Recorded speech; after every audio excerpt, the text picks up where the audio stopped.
Good evening and welcome on this, the first day of the rest of the presidential campaign. The last of the celebratory balloons have by now popped at the United Center in Chicago, where an energized Kamala Harris closed out the Democratic National Convention with a speech that revved up the party faithful and drew a sharp distinction between herself and Donald Trump. The convention launching her barely month-old candidacy straight into the thick of the race, the fall sprint to Election Day in November. But tonight, the playing field already changing before our eyes with the announcement by independent candidate Robert Kennedy Jr.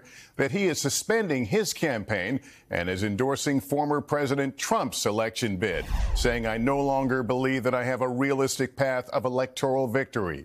It's where we start tonight with Dasha Burns. Robert F. Kennedy Jr. Tonight, in a move likely to help former President Trump, independent candidate Robert Kennedy Jr. suspending his campaign. I promised the American people that I would withdraw from the race if I became a spoiler. And announcing he will now endorse Mr. Trump. I was surprised to discover that we are aligned on many key issues. Kennedy suggesting Trump offered to enlist him in his administration. He originally launched his White House bid as a Democrat, then becoming an independent, saying his principles, including protecting free speech, led him to today's decision. Staying on the ballot in the battleground states, I would likely hand the election over to the Democrats with whom I disagree on the most existential issues. Late today, former President Trump thanking his opponent turned ally. We just had a very nice endorsement from RFK Jr., Bobby. He's a great guy, respected by everybody. It's a major shift from the harsh words he had for him just a few months ago. RFK Jr. is a Democrat plant, a radical left liberal who's been put in place in order to help crooked Joe Biden. Kennedy, a member of a storied family in Democratic politics, now endorsing the Republican nominee, is already sparking criticism from within his own family. JFK's grandson, Jack Schlossberg, posting RFK is for sale, works for Trump, bedfellows and loving it. Kamala Harris is for the people. While Kennedy saying his wife, actress Cheryl Hines, is very uncomfortable with his endorsement. But supporters of RFK Jr. today telling us they'll follow his move to back Trump. I have no choice but to. I will, yeah, because I trust Bobby. And Kennedy's endorsement could be critical. Since Vice President Harris entered the race, Kennedy has lost ground, dropping from 9% support in July to 5% in August. Though a recent NBC News poll finding Republicans view him favorably, while independents and Democrats have a negative opinion. So his endorsement could give Trump a small boost that could make a big impact in a tight race. Trump and Kennedy donor Omid Malik helped broker conversations between the campaigns. The dynamics have just changed again. How have they changed now? Tremendously in the favor of President Trump. If you look at Bobby Kennedy, he's the most relevant third-party candidate in over a generation. And Dasha, I know the Harris campaign is reacting to all this. What are they saying? Yeah, Lester, the Harris team putting out a statement today, not mentioning Kennedy by name, but saying she's working to earn the support of all voters. Meanwhile, the Trump campaign not saying either way if Kennedy would be a part of their administration. Lester? Dasha Burns, thank you. And this shakeup coming after Kamala Harris accepted her historic nomination at the Democratic National Convention. Harris's campaign now making an urgent push for swing voters as she faces mounting pressure to get more specific on policy. Here's Gabe Gutierrez. Tonight, after an electric final night of the Democratic National Convention, and with just 74 days to go into the election, the race for the White House is entering a new phase. Vice President Harris trying to maintain momentum today after making history, becoming the first woman of color to speak these words for a major party. I accept your nomination to be President of the United States of America.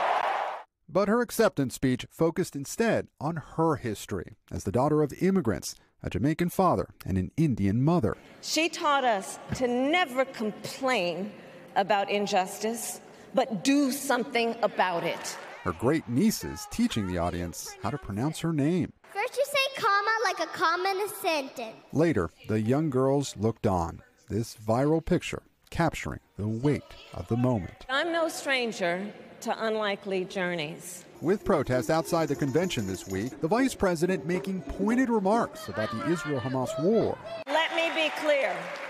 I will always stand up for Israel's right to defend itself. But also saying the impact on Gaza has been devastating. The scale of suffering is heartbreaking. Harris's speech light on policy specifics, but in a dramatic shift for Democrats, she's now trying to flip the script on an issue where polls show Americans prefer former President Trump: immigration. Donald Trump believes a border deal would hurt his campaign. So he ordered his allies in Congress to kill the deal. While Trump argued the border security bill was not tough enough, Harris is now touting her record as a prosecutor. I fought against the cartels who traffic in guns and drugs and human beings, who threaten the security of our border. While trying to diminish the former president. In many ways, Donald Trump is an unserious man. But the consequences of putting Donald Trump back in the White House are extremely serious. And railing against Republicans for limiting abortion rights. Simply put, they are out of their minds. We trust women. We trust women.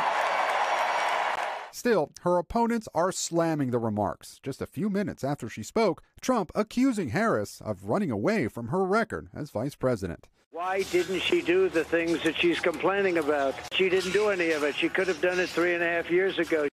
All right, so Gabe, what is next for the Democratic ticket? Well, Lester, Vice President Harris just returned here to D.C. late today. No public events scheduled this weekend, but she and Governor Walz are expected to hit the campaign trail next week and will most likely barnstorm more battleground states around Labor Day, Lester. Gabe Gutierrez, thank you. And with both conventions now in the history books, the focus now shifting to the sprint to Election Day. Peter Alexander is here.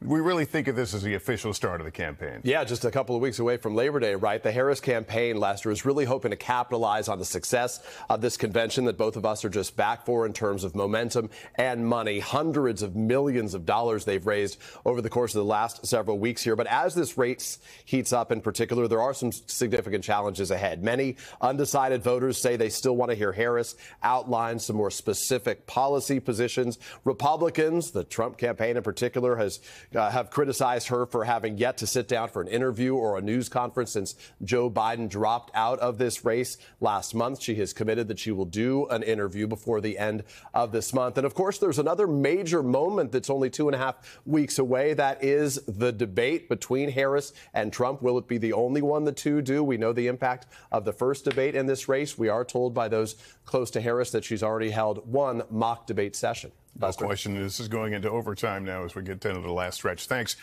for watching. Stay updated about breaking news and top stories on the NBC News app or follow us on social media.